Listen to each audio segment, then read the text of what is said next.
Shalom teman-teman, bagaimana kabar kalian? Hari ini kita bersama-sama memasuki Minggu Advent yang kedua. Dalam Minggu Advent yang kedua ini kita bersama-sama memaknai sebuah arti dari kesetiaan dan juga cinta. Dan pada Minggu Advent yang kedua ini biasanya lilin Advent yang kedua akan dinyalakan. Itu melambangkan sebuah persiapan bagi kita. Kita diminta untuk mempersiapkan hati dan pikiran kita untuk menyambut kedatangan Yesus yang kedua kalinya.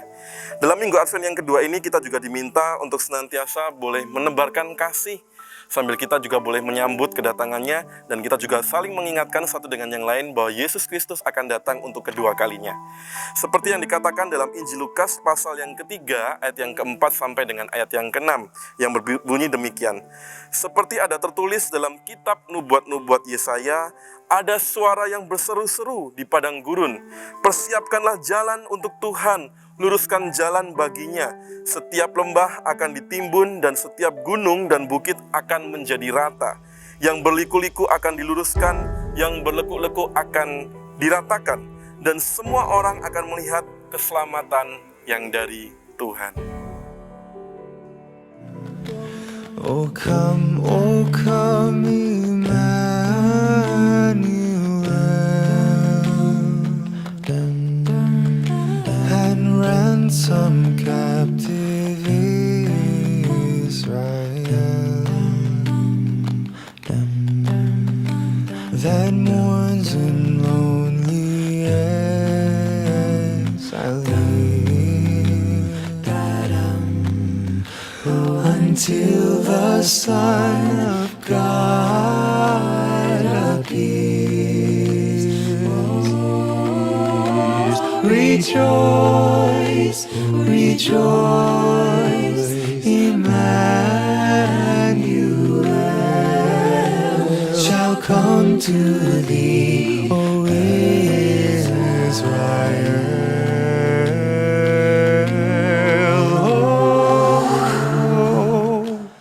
Selamat pagi Wesley Community. Wah, gak kerasa ya, udah bulan Desember aja nih, bulan depan udah ganti tahun. Sempat kepikiran gak sih apa aja yang kita lakuin selama 1 tahun ini? Kayaknya cepet banget berlalunya ya, apalagi pada masa-masa pandemi ini. Pas banget nih tema ibadah kita pada hari ini, hidup dalam kasih karunia. Teman-teman ngerasain gak sih kasih karunia Tuhan selama tahun ini? Bagaimana Tuhan bekerja dalam hidup kita, menyertai kita, hingga kita punya harapan kepada Tuhan, Sang Pemilik hidup kita. Mari kita angkat pujian, Kaulah Harapan.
Seringkali kita berharap sama Tuhan, tapi nyatanya harapan itu tidak sesuai ekspektasi kita. Lalu kita ngomel-ngomel sama Tuhan. Padahal Tuhan sendiri itu punya rencana yang lebih indah dari rencana kita. Nah, saatnya kita merendahkan hati kita untuk mengakui kelemahan kita dan segala dosa kita. Mari bersama-sama kita berdoa. Bapa di dalam surga, terima kasih atas segala berkat-Mu pada pagi hari ini ya Tuhan. Kami datang kepadamu ya Tuhan, merendahkan hati kami untuk mengakui segala dosa dan kesalahan kami ya Tuhan. Kami begitu lemah ya Tuhan, tapi kami yakin dan percaya Tuhan menguatkan kami dalam kami menjalani hidup-hidup kami ya Tuhan. Ampuni segala dosa dan kesalahan kami ya Tuhan, baik itu kami lakukan dengan sengaja maupun tidak sengaja. Kami serahkan hidup kami ke dalam tangan-Mu ya Tuhan, ajar kami selalu untuk hidup di dalam kehendak-Mu. Dalam nama Tuhan Yesus kami sudah berdoa dan mengucap syukur, haleluya, amin.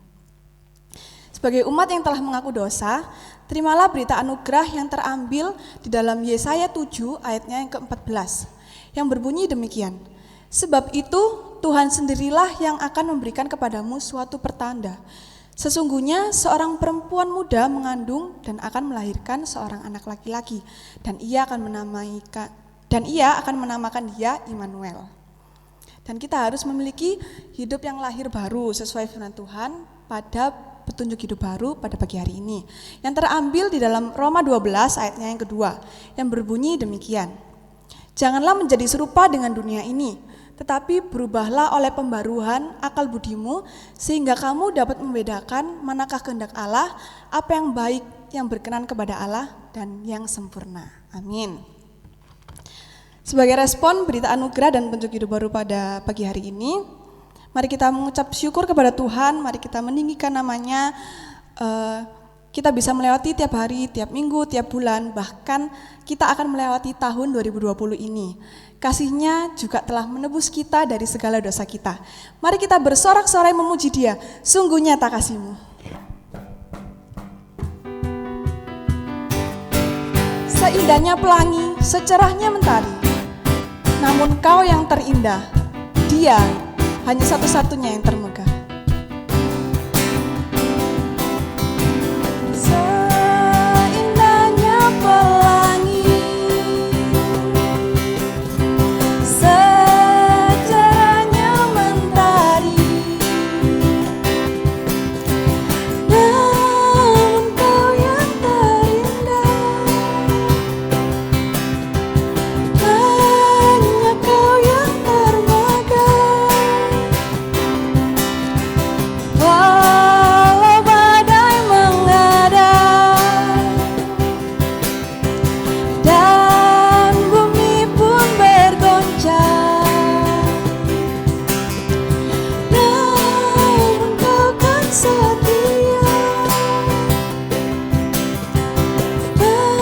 menjagaku selamanya. Sungguh nyata kasih-Mu di sepanjang hidupku, dengan darah-Mu Kau tebus dosaku. Sungguh nyata kasih-Mu di sepanjang hidupku, segenap hatiku hanyalah untuk-Mu.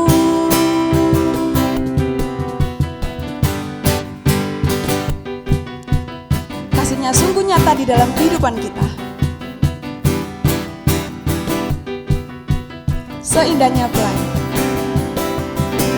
seindahnya pelangi, secerahnya mentari,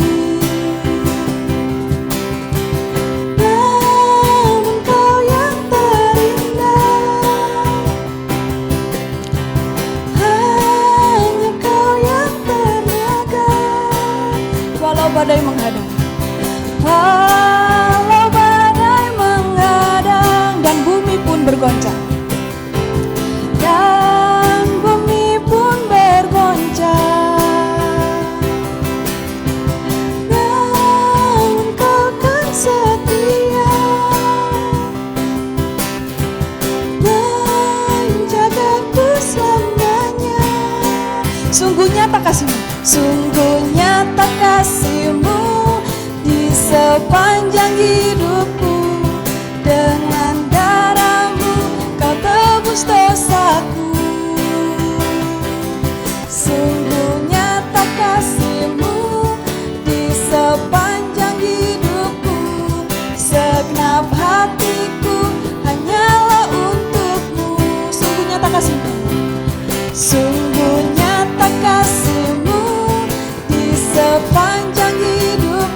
nyata di dalam kehidupan kita. Dia yang menebus dosa kita.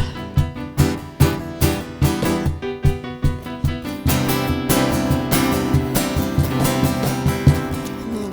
Tiba saatnya kita akan mendengarkan firman Tuhan.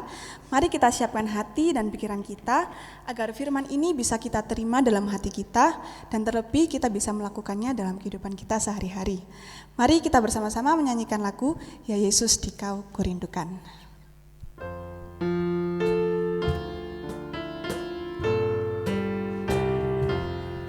Ya Yesus Dikau kurindukan, liburkanlah batinku, seluruh hatiku terbuka menyambut kedatanganmu. Bahagia terang sorgawi, engkau harapan dunia. Terbitlah surya maha kasih dan jiwaku terangilah. Hatiku biar kau jadikan balunganmu yang mulia, dan dalam aku kau cerminkan terang sorgawi yang bakal, sebab dengan kehadiranmu keluhan batinku lenyap. Kiranya lahir dalam aku dan tinggallah serta tetap.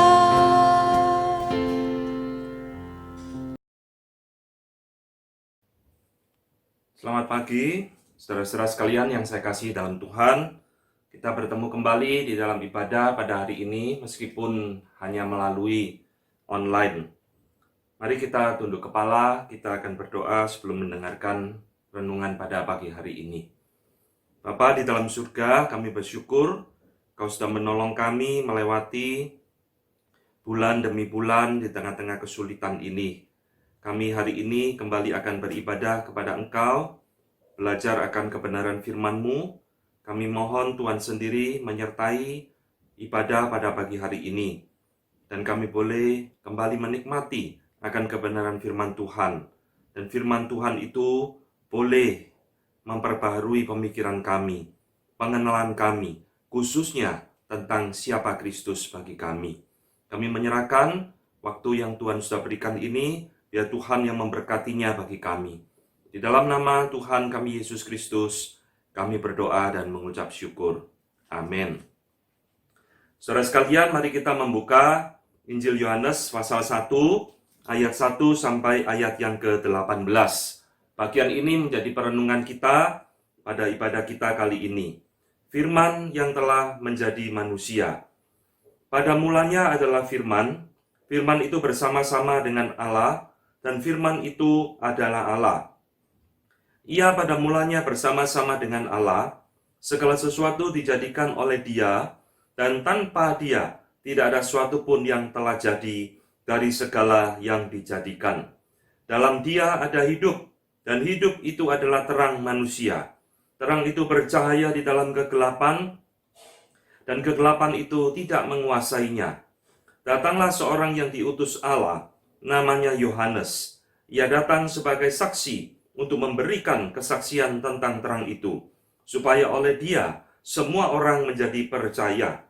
Ia bukan terang itu, tetapi ia harus memberi kesaksian tentang terang itu. Terang yang sesungguhnya, yang menerangi setiap orang, sedang datang ke dalam dunia. Ia telah ada di dalam dunia, dan dunia dijadikan olehnya. Tetapi dunia tidak mengenalnya. Ia datang kepada milik kepunyaannya, tetapi orang-orang kepunyaannya itu tidak menerimanya. Tetapi semua orang yang menerimanya diberinya kuasa supaya menjadi anak-anak Allah, yaitu mereka yang percaya dalam namanya. Orang yang diperanakkan bukan dari darah atau daging, bukan pula secara jasmani oleh keinginan seorang laki-laki, melainkan dari Allah. Ayat 14, firman itu telah menjadi manusia dan diam di antara kita. Dan kita telah melihat kemuliaannya, yaitu kemuliaan yang diberikan kepadanya sebagai anak tunggal Bapa, penuh kasih karunia dan kebenaran. Yohanes memberi kesaksian tentang dia dan berseru katanya, inilah dia yang kumaksudkan ketika aku berkata, kemudian daripadaku akan datang dia yang telah mendahului aku, sebab dia telah ada sebelum aku. Karena dari kepenuhannya, kita semua telah menerima kasih karunia demi kasih karunia. Sebab hukum Taurat diberikan oleh Musa, tetapi kasih karunia dan kebenaran datang oleh Yesus Kristus. Tidak ada seorang pun yang pernah melihat Allah, tetapi anak tunggal Allah yang di pangkuan Bapa, dialah yang menyatakannya. Sampai di sini pembacaan firman Tuhan yang telah kita baca bersama-sama. Saudara-saudara sekalian, di dalam Alkitab kita mengenal ada 4 Injil, Matius sampai Yohanes. Dan ketiga Injil yang pertama, Matius, Markus, Lukas, itu berbicara Kristus dari sisi kemanusiaannya. Dalam arti ketiga Injil ini banyak mencatat peristiwa-peristiwa Kristus dari perspektif manusia. Kita tahu bagaimana Injil Matius dan Injil Lukas dibuka dengan catatan kelahiran Tuhan Yesus. Tetapi di dalam Injil Yohanes ini agak sedikit berbeda, saudara. Yesus yang ditampilkan itu sedikit berbeda karena Yohanes sama sekali tidak mencatat tentang kelahiran Tuhan Yesus. Tetapi dia justru berbicara di dalam bagian yang tadi kita baca, ini berbicara tentang keberadaan, tentang identitas Kristus di luar waktu, di dalam kekekalan. Saudara-saudara, kita tahu bahwa Kristus adalah pusat dari pemberitaan di dalam firman Tuhan. Tetapi tidak semua orang ternyata memahami pemikiran Kristus dengan sama, saudara. Di dalam kekristenan sendiri begitu banyak definisi pengenalan tentang siapa itu Kristus.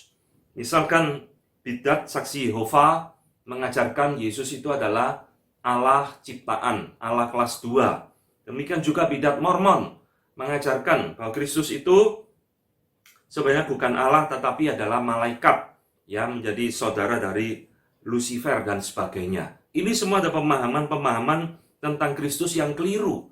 Bahkan hingga hari ini, saudara, kita juga banyak menemukan pemikiran-pemikiran tentang Kristus yang salah. Misalkan banyak orang memberikan definisi dan pengenalan Kristus itu hanya penyembuh, Kristus hanya pembuat mujizat, memberi kemakmuran, keberhasilan dalam hidup. Yesus tidak ada bedanya dengan dewa-dewa di dalam agama-agama yang lain. Maka hari ini kita ada satu kesempatan yang baik. Kita akan merenungkan tentang pengenalan Yohanes tentang siapa Yesus itu. Saudara, kita jangan lupa Yohanes adalah yang menuliskan Injil ini adalah murid Tuhan Yesus, Rasul Tuhan Yesus. Bahkan dia adalah 3 dari murid yang terdekat di dalam pelayanan Tuhan Yesus. Maka di dalam ketika menuliskan tentang pembukaan Injilnya, bagian yang kita baca ini sesuatu yang sangat penting sekali yang mewakili seluruh isi dari Injil Yohanes itu sendiri. Jadi saudara, kira-kira Kristus seperti apa sih yang Yohanes tawarkan, yang Yohanes sodorkan di dalam pembukaan yang tadi kita baca? Saudara-saudara, bagian ini akan kita kupas secara singkat yang akan berbicara beberapa aspek tentang pribadi Tuhan Yesus.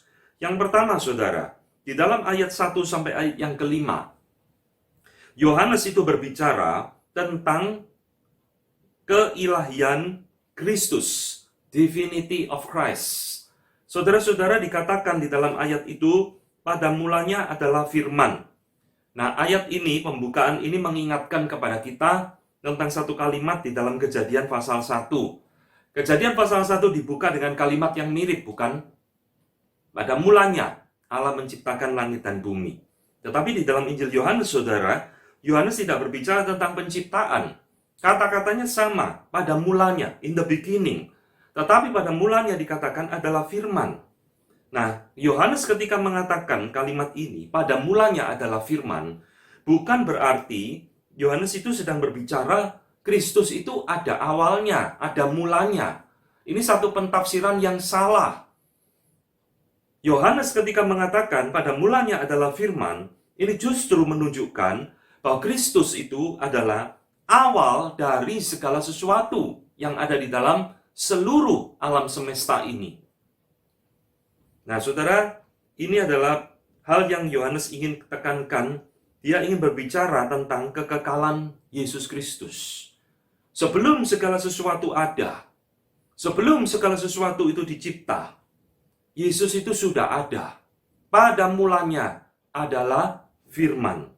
Di dalam Yohanes 8, kita ingat bagaimana Tuhan Yesus berdebat dengan orang-orang Yahudi. Lalu Tuhan Yesus mengatakan bahwa sebelum Abraham ada, aku sudah ada. Ini ada menunjukkan kalimat yang sama, yaitu menunjuk kepada kekekalan Kristus. Yang nantinya ini juga menunjuk kepada keilahian Yesus Kristus. Nah, hal kedua yang menarik di dalam bagian yang kita renungkan ini, saudara, Yohanes memberikan personifikasi Kristus dengan istilah firman. Atau di dalam bahasa Yunani ini disebut dengan istilah logos. Kalau saudara sering mendengar kata logos, itu ada diambil dari ayat ini. Firman itu bahasa Yunaninya bisa artinya logos. Saudara, apa sih maksudnya Yohanes memberikan satu gelar kepada Tuhan Yesus itu dengan istilah logos? Nah, istilah ini tidak kita temukan, saudara, di dalam Matius, Markus, dan Lukas. Istilah ini adalah unik miliknya Yohanes. Nah, saudara, di dalam kitab Kejadian, kita ingat ya, Allah itu menciptakan alam semesta ini itu melalui firman, melalui perkataannya. Jadilah petang, jadilah pagi, dan sebagainya, dan lain-lain. Jadi di dalam kitab Kejadian ini, saudara, Allah itu memakai perkataannya, firman-Nya yang penuh kuasa untuk menciptakan alam semesta. Jadi Yohanes ini sedang memparalelkan kembali pembukaannya, kitab pembukaannya dengan kitab Kejadian. Kalau di dalam kitab Kejadian, Allah itu menciptakan alam semesta melalui perkataannya, maka Yohanes di dalam pembukaan Injilnya ini ingin mengatakan bahwa bukan sekedar perkataan Allah, tetapi firman itu sendiri, yaitu logos itu sendiri, yaitu Yesus Kristus yang menciptakan seluruh alam semesta. Saudara, kita harus tahu bahwa istilah logos ini sebenarnya bukan hanya muncul di dalam Injil Yohanes. Logos ini satu istilah yang dipakai di dalam filsafat Yunani, saudara. Kalau saudara pernah membaca buku-buku filsafat Yunani, mereka sering menggunakan istilah logos yang menunjuk kepada satu principle of universe. Satu prinsip di dalam alam semesta yang mengatur alam semesta ini. Tetapi di dalam filsafat Yunani, saudara, mereka tidak mengenal logos itu sebagai satu pribadi. Logos itu satu impersonal, sesuatu yang tidak berpribadi. Mereka tidak tahu. Tetapi di dalam Injil Yohanes ini, Yohanes dengan jelas mengatakan bahwa logos yang dia kenal itu adalah Sang Firman itu sendiri. Pribadi kedua dari Allah Tritunggal, yaitu Yesus Kristus sendiri. Jadi saudara yang dikasih Tuhan, ini adalah menunjuk kepada satu gelar Tuhan Yesus, di mana Yohanes ingin mengatakan bahwa bukan sekedar Allah menciptakan melalui perkataannya, tetapi perkataannya itu sendiri, firman itu, logos itu sendiri, itu adalah Sang Pencipta alam semesta. Dan dikatakan firman itu bersama-sama dengan Allah, dan firman itu adalah Allah. Saudara, Yohanes bukan sekedar berbicara tentang pribadi Sang Logos, yang adalah Allah itu sendiri. Tetapi di dalam bagian ini kita menemukan hal yang menarik, saudara. Logos itu bersama-sama dengan Allah. Itu menunjukkan ada satu relasi. Ternyata Logos itu tidak sendirian. Firman itu tidak sendirian. Tetapi ada satu relasi yang dikatakan bersama-sama dengan Allah. Dan firman itu sendiri adalah Allah. Ini penegasan yang diberikan oleh Yohanes tentang Sang Logos. Nah, saudara, ketika Yohanes berkata, firman itu bersama-sama dengan Allah atau dengan Bapa, ini menunjukkan perbedaan pribadi antara anak dengan Bapa. Saya ingin kalian sejak remaja sudah mulai mengenal konsep tentang Allah Tritunggal dengan baik dan benar. Karena saudara, kita tahu bahwa konsep Allah Tritunggal ini seringkali dikacaukan, seringkali disalah mengerti oleh banyak pendeta, banyak gereja, dan banyak orang Kristen. Maka di dalam bagian ini, Yohanes ingin mengajar kita konsep tentang Tritunggal antara relasi Bapa dengan anak. Dikatakan firman itu bersama-sama dengan Bapa, dengan Allah. Ini menunjukkan perbedaan, differentiation, yaitu adalah bahwa pribadi anak itu berbeda dengan pribadi Bapa. Banyak orang salah kaprah tentang Bapa dan anak, seolah-olah Bapa ya anak, anak ya Bapa. Ini salah, saudara sekalian. Alkitab dengan jelas memberikan perbedaan bahwa Bapa itu bukan anak dan anak bukan Bapa. Tetapi keduanya itu Allah yang sama. Nah, inilah salah satu misteri dari Tritunggal yang juga dinyatakan di dalam bagian ini. Firman itu bersama-sama dengan Allah. Ini menunjukkan perbedaan. Tetapi kalimat kedua di belakang, firman itu sendiri adalah Allah. Ini menunjukkan persamaan hakikat antara sang firman dengan sang Bapa, yaitu hakikatnya sama, sama-sama Allah. Saudara-saudara, di dalam Amsal 8 ayat 30, di situ juga muncul perkataan yang menyatakan relasi antara Bapa dengan anak. Amsal 8 ayat 30 dikatakan, Aku ada sertanya sebagai anak kesayangannya, setiap hari aku menjadi kesenangannya. Nah, pentafsir Alkitab memberikan satu tafsiran Amsal 8 ayat 30 ini berbicara tentang relasi anak sang firman itu dengan Bapa. Maka saudara, kalau kita mengerti ya, di dalam kekekalan, Kristus itu bukan diciptakan, saudara. Seperti pemikiran daripada saksi Yehova dan lain-lain. Ayat ini dengan begitu jelas mengatakan Yesus itu dari kekal bersama dengan Bapa. Dia tidak lebih rendah, dia equal, dia setara dengan Bapa. Bahkan dikatakan firman itu adalah Allah. Tidak dikatakan firman itu adalah ciptaannya Allah, tapi firman itu adalah Allah. Dia memiliki hakikat yang sama dengan sang Bapa. Saudara-saudara, kalau kita mengerti bagian ini, bahwa di dalam kekekalan, sang anak itu memiliki relasi yang begitu intim dengan Bapa. Maka ketika Tuhan Yesus di atas kayu salib berseru, menjerit, Allahku, Allahku, mengapa engkau meninggalkan aku? Saudara harus mulai sadar betapa itu sesuatu yang sangat menyakitkan hati anak. Relasi itu seolah-olah terpisah, terrobek oleh karena dosa kita. Padahal kita tahu antara bapak dan anak memiliki satu relasi yang begitu dalam, luar biasa.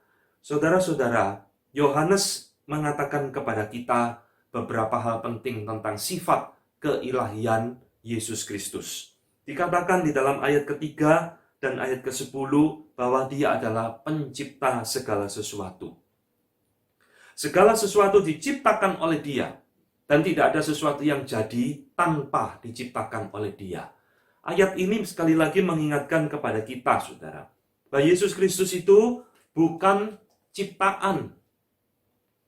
Tetapi di dalam Alkitab dengan jelas, Kolose 1 ayat 16 juga mengatakan, segala sesuatu diciptakan oleh dia dan untuk dia.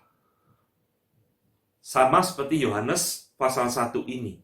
Ibrani 1 ayat 12 juga mengatakan, oleh dia, yaitu Kristus, Allah telah menjadikan alam semesta dan sebagainya. Saudara-saudara, hanya pribadi ilahi yang bisa mencipta alam semesta ini. Nah, ketika kita membaca di dalam Yohanes pasal 1 ini, Yohanes memberikan penegasan yang luar biasa. Yesus Kristus adalah Allah, dan Dia adalah pencipta dari alam semesta ini. Dia adalah pencipta saudara, Dia pencipta saya, Dia pencipta seluruh alam semesta, dan sebagainya. Yang kedua, saudara, Yohanes memberikan kepada kita gelar Tuhan Yesus, yaitu dia mengatakan, dia bukan sekedar pencipta, tetapi di dalam dia ada hidup. Dan hidup itu adalah terang manusia.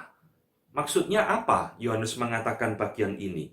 Dia adalah hidup, dan hidup itu adalah terang manusia. Saudara, kita mesti ingat, ketika semua Alkitab ini dituliskan, termasuk Injil Yohanes, ini dituliskan di dalam konteks kejatuhan manusia di dalam dosa. Alkitab itu diberikan kepada kita sebagai penuntun supaya kita mengenal Allah yang benar karena keberdosaan kita. Dan di dalam keberdosaan kita, manusia itu berada di dalam kegelapan. Manusia itu berada di dalam kematian rohani. Maka ketika Yohanes mengatakan kalimat ini, ia adalah hidup. Dia sedang mengkontraskan dengan keadaan manusia di dalam dosa, yaitu mati. Dan hidup itu adalah terang. Dia sedang mengkontraskan keadaan kita di dalam kegelapan dengan terang yang sesungguhnya, yaitu Yesus Kristus. Nah, menarik saudara, di dalam Injil Yohanes ini, kata-kata ini menjadi kata-kata kunci di dalam Injilnya. Saudara, kata hidup, kata terang, gelap, dan sebagainya, itu menjadi kata-kata kunci yang diulang-ulang terus di dalam Injil Yohanes, saudara. Nah, di dalam Yohanes 8 ayat 12, Tuhan Yesus mengatakan, akulah terang dunia. Nah, muncul lagi kan, persis dengan ini. Di dalam Yohanes 11 ayat 25, dia juga mengatakan, akulah kebangkitan dan hidup. Mempertegas ayat ini juga. Jadi, kita melihat, dengan kalimat ini, Yohanes ingin mengatakan, Tuhan Yesus itu adalah sumber kehidupan. Tuhan Yesus itu adalah terang yang sejati. Dikatakan terang itu sudah datang ke dalam dunia. Bagian yang ketiga mengatakan seperti itu. Dia diutus untuk menerangi dunia yang berada di dalam kegelapan. Saudara-saudara, di dalam bagian inilah kita sekarang melihat bagaimana Yohanes menjabarkan tentang identitas Tuhan Yesus. Dia adalah pencipta, dia bukan ciptaan. Dia adalah sumber hidup, bukan sumber kematian. Dia adalah terang yang mengalahkan segala kegelapan di dalam dunia ini. Nah, inilah bagian pertama, saudara, ketika Yohanes itu berbicara tentang identitas Yesus, tentang keilahian, the divinity of Christ. Namun, saudara, Yohanes di dalam bagian tadi yang kita baca, bukan hanya berbicara tentang divinity of Christ, tetapi dia juga berbicara tentang humanity of Christ, kemanusiaan Yesus Kristus. Saudara, ayat 14 sampai ayat 18 itu menunjukkan bagian kemanusiaan Kristus. Dikatakan firman itu telah menjadi manusia. Apa sih artinya, saudara? Logos itu, Kristus itu menjadi manusia.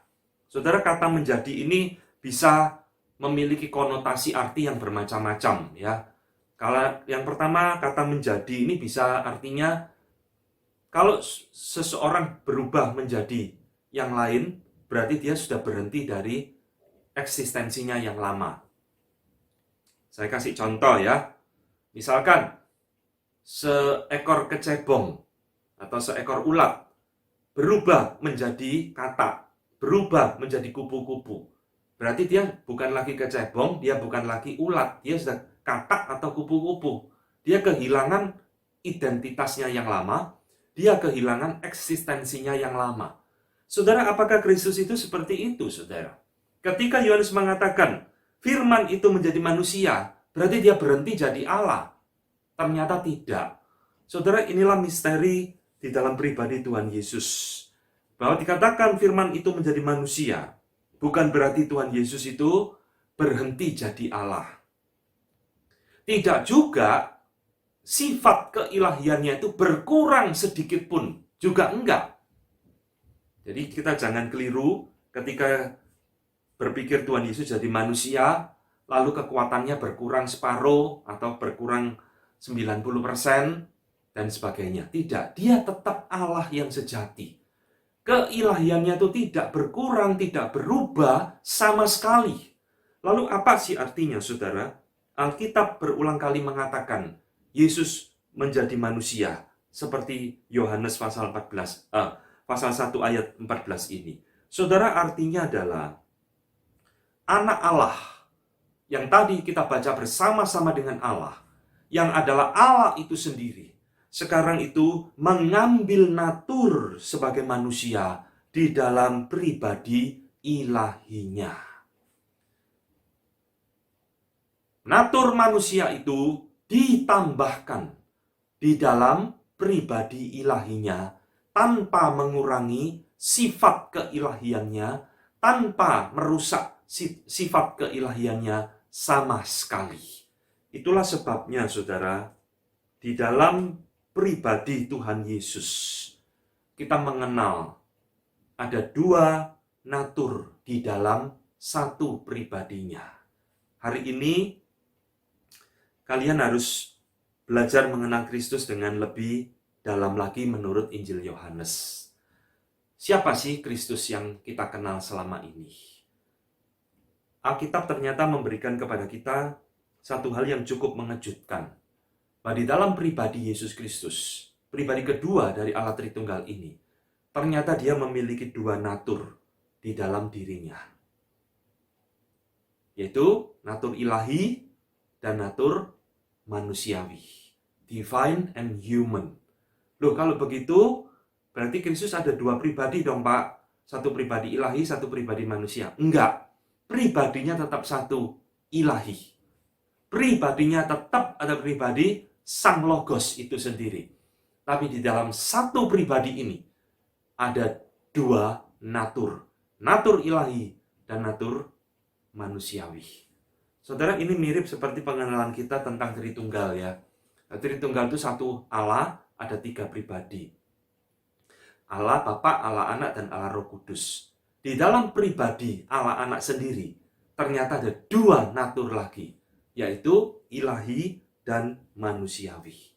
Maka jangan heran ketika kita membaca di dalam Alkitab, kadang-kadang dua natur ini ada yang ditonjolkan keilahiannya, kadang-kadang ada yang ditonjolkan kemanusiaannya. Yesus Kristus bisa mengampuni dosa sekalipun dia di dalam rupa manusia. Itu menunjukkan keilahiannya tidak berkurang sama sekali. Dia bisa maha tahu, menyelidiki hati orang-orang yang jahat. Itu menunjukkan kepada sifat keilahiannya. Tetapi pada saat yang sama, kadang-kadang ditunjukkan juga Tuhan Yesus bisa mengantuk, Tuhan Yesus bisa lapar, tertidur, bahkan mengalami kematian. Itu semua menunjuk kepada sifat kemanusiaannya. Maka sekarang kita dihadapkan kepada satu misteri yang sulit untuk dimengerti, yaitu bagaimana relasi antara dua natur ini di dalam diri Tuhan Yesus. Yohanes tadi mengatakan firman itu menjadi manusia. Dan tadi saya mengatakan keilahiannya itu sama sekali tidak berkurang sedikit pun. Dia tetap Allah yang sama. Tidak berubah sedikit pun. Lalu bagaimana relasi dua natur ini di dalam satu pribadinya, saudara? Nah, itulah sebabnya kita sekarang mengerti kedua natur ini di dalam diri Tuhan Yesus itu tidak pernah bercampur. Jadi saudara jangan berpikir ya, karena Kristus memiliki dua natur di dalam dirinya, maka dua natur ini campur seperti kopi sama susu diudek, lalu jadi kopi susu, dan tidak bisa dipisahkan lagi, mana ini yang susu, mana yang kopi. Enggak, saudara. Dua natur ini tetap berbeda satu dengan yang lain. Tidak pernah bercampur. Jadi kita jangan berpikir secara keliru. Seolah-olah Tuhan Yesus ini jadi makhluk yang campuran antara ilahi dan manusia. Enggak. Itulah tadi saya katakan, kadang-kadang sifat ilahinya yang ditonjolkan, kadang-kadang sifat manusiawinya yang ditonjolkan. Nah, yang lainnya saudara, relasi antara ilahi dan manusia ini bukan sekedar tidak bercampur, tapi juga tidak bisa dipisahkan, saudara. Kita tidak bisa di dalam mengenal Kristus, oh saya senang cuma Kristus yang ilahi toh. Dia juru selamat saya. Oh tidak.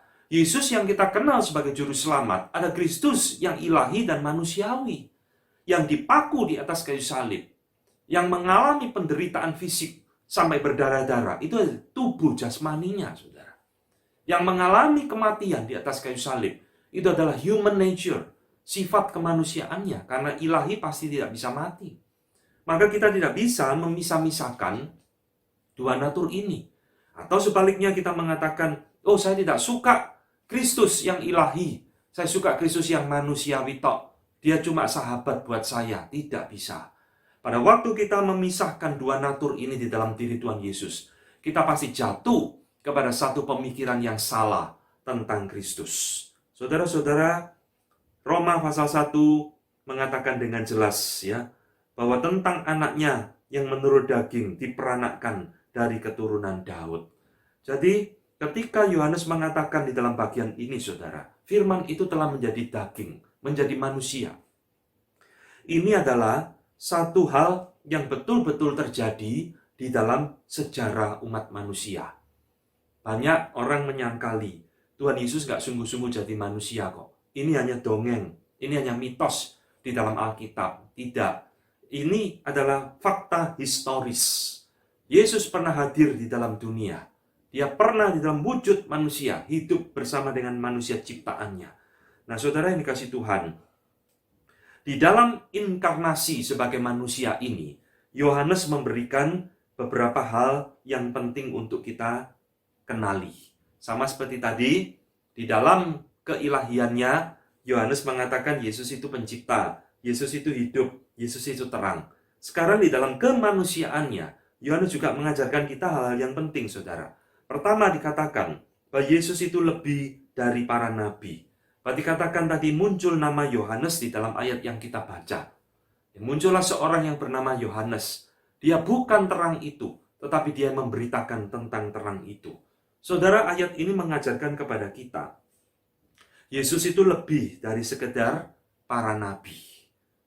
Siapa sih Yohanes ini, saudara? Yang dimaksud di sini pasti Yohanes Pembaptis, ya. Yang di dalam Injil lain membaptis Tuhan Yesus yang berseru, siapkanlah jalan, luruskanlah jalan, dan seterusnya. Saudara, ketika disebutkan nama Yohanes ini, Yohanes Pembaptis ini muncul di dalam perikop tadi yang kita baca. Yohanes sang rasul penulis kitab ini sedang ingin membandingkan bahwa Yesus itu lebih dari semua nabi. Kita tahu Yohanes Pembaptis adalah nabi perantara PL dengan PB. Dia nabi yang diberikan hak yang begitu istimewa oleh Allah, boleh berjumpa dengan Tuhan Yesus, Allah yang jadi manusia. Kalau nabi-nabi di dalam PL, semuanya tak pernah melihat Tuhan Yesus, bukan? Hanya menubuatkan kedatangan Kristus. Tapi Yohanes ini merupakan puncak daripada segala nabi di dalam PL. Dia bukan sekedar melihat Tuhan Yesus, dia diberikan kesempatan untuk membaptis sang firman ini di dalam dunia. Maka ketika nama Yohanes ini disebut, Yohanes Injil Rasul ini sedang ingin menunjukkan Yesus itu lebih dari sekedar nabi. Ini poin pertama yang harus kita cermati baik-baik. Di dalam agama-agama tertentu, nama Tuhan Yesus ini juga muncul di dalam kitab suci mereka. Tetapi bagi mereka, Yesus itu tidak lebih dari sekedar nabi. Yohanes di dalam pembukaan Injilnya mengingatkan kepada kita bahwa Yesus Kristus itu adalah lebih dari nabi. Dia adalah sang firman itu sendiri. Yang kedua, saudara, apa yang dikatakan oleh Yohanes di dalam kemanusiaan Kristus? Dikatakan ia mewakili Bapa, menyatakan kehadiran Allah.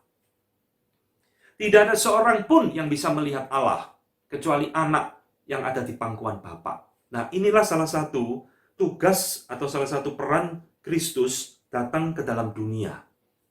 Dia bukan Bapa, saudara. Tetapi dia datang ke dalam dunia untuk menyatakan, mewakili kehadiran Allah yang tidak bisa kelihatan itu. Tidak ada seorang pun yang bisa melihat Allah. Tapi dengan Kristus datang inkarnasi jadi manusia, sekarang Allah yang tidak kelihatan itu bisa dilihat oleh manusia. Di dalam wujud sebagai seorang manusia. Ini adalah di dalam inkarnasinya, Kristus mewakili kehadiran Sang Bapa. Maka di dalam Injil Yohanes, kalau saudara nanti membaca berulang-ulang akan muncul, kalau kamu melihat aku, kamu melihat Bapa yang mengutus aku. Bukan berarti Tuhan Yesus itu menyamakan dirinya dengan Bapa, tetapi itu berbicara tentang aku mewakili Bapa. Kamu melihat aku, kamu melihat Bapa yang mengutus aku. Ya. Dan di dalam Yohanes 10 ayat 30, Tuhan Yesus juga mengatakan Bapa dan aku adalah satu. Bukan berarti sama, tetapi ada menunjuk kepada satu hakikat yang sama, yaitu ilahi. Nah, yang ketiga, saudara, di dalam kemanusiaannya, Yohanes mengatakan kepada kita bahwa hukum Taurat itu datang melalui Musa, tetapi kasih karunia datang melalui Yesus Kristus. Kristus adalah penggenapan hukum Taurat. Saudara, di dalam bagian inilah Kristus itu menjadi penggenap dari seluruh perjanjian lama, yaitu hukum Taurat. Di dalam hukum Taurat itu hanya ada bayang-bayang dari Kristus. Hukum Taurat tidak pernah menyelamatkan manusia, tetapi hanya memberitakan tentang Yesus yang akan datang. Yohanes di dalam bagian ini dengan jelas mengkontraskan antara Tuhan Yesus dengan hukum Taurat. Kristus adalah penggenapan dari hukum Taurat Musa di dalam perjanjian lama. Saudara yang dikasihi Tuhan, inilah dua hal yang Yohanes ingin katakan kepada kita tentang siapakah Yesus Kristus bagi kita. Di dalam ayat yang tadi kita baca, dikatakan, dia datang kepada miliknya, tetapi orang-orang itu tidak menerimanya. Saudara, ini sesuatu yang sangat ironis sekali. Kristus adalah Allah yang berinkarnasi menjelma jadi manusia. Dia datang kepada umatnya, kepada miliknya, tetapi justru dikatakan miliknya menolaknya. Lebih suka hidup di dalam dosa, lebih suka hidup di dalam kegelapan. Maka hari ini ketika kita merenungkan bagian di dalam Injil Yohanes ini, saudara, kita diperhadapkan kepada satu pertanyaan yang penting di dalam pribadi kita. Sudahkah kita mengenal Kristus secara pribadi di dalam hidup kita? Sudahkah kita menerima Kristus yang ilahi dan Kristus yang manusiawi ini di dalam hidup kita? Atau justru sebaliknya, selama ini kita justru menolak Dia. Selama ini kita tidak sungguh-sungguh mengenal Dia dengan utuh dan benar. Saya harap renungan yang singkat pada pagi hari ini boleh menjadi berkat bagi kita semua, mengingatkan kepada kita siapa Kristus yang dinyatakan di dalam firman Tuhan bagi kita. Mari kita tunduk kepala, kita akan berdoa. Bapa di dalam surga, kami bersyukur untuk firman yang boleh kami renungkan secara singkat pada pagi hari ini, yang mengingatkan kepada kami siapakah Kristus yang menyatakan diri di dalam Alkitab. Tuhan, begitu banyak pengertian yang keliru tentang Kristus. Ada yang menolak Dia sebagai Allah, ada yang menolak Dia sebagai manusia. Tetapi hari ini kami diingatkan, Kristus yang ada di dalam Alkitab adalah Kristus yang ilahi, sekaligus Kristus yang manusiawi. Kristus yang pernah datang ke dalam dunia, mati dan bangkit untuk menebus dosa-dosa kami. Tuhan, apabila di antara kami hari ini ada yang belum sungguh-sungguh mengenal Tuhan, Yesus Kristus dalam hidup kami, biar Tuhan menjamah hati kami, memberikan anugerah kepada kami, supaya kami juga boleh menjadi anak-anak Tuhan.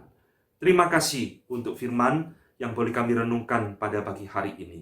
Di dalam nama Tuhan kami Yesus Kristus, kami berdoa dan mengucap syukur. Amin. Oh come, great Lord.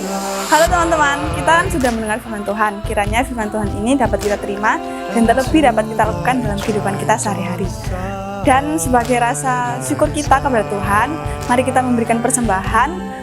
Dan persembahan itu bisa dikirim lewat nomor rekening di bawah ini ya teman-teman. Juga jangan lupa menerapkan protokol kesehatan, pakai masker, jaga jarak, dan jangan lupa cuci tangan. See you and God bless you teman-teman.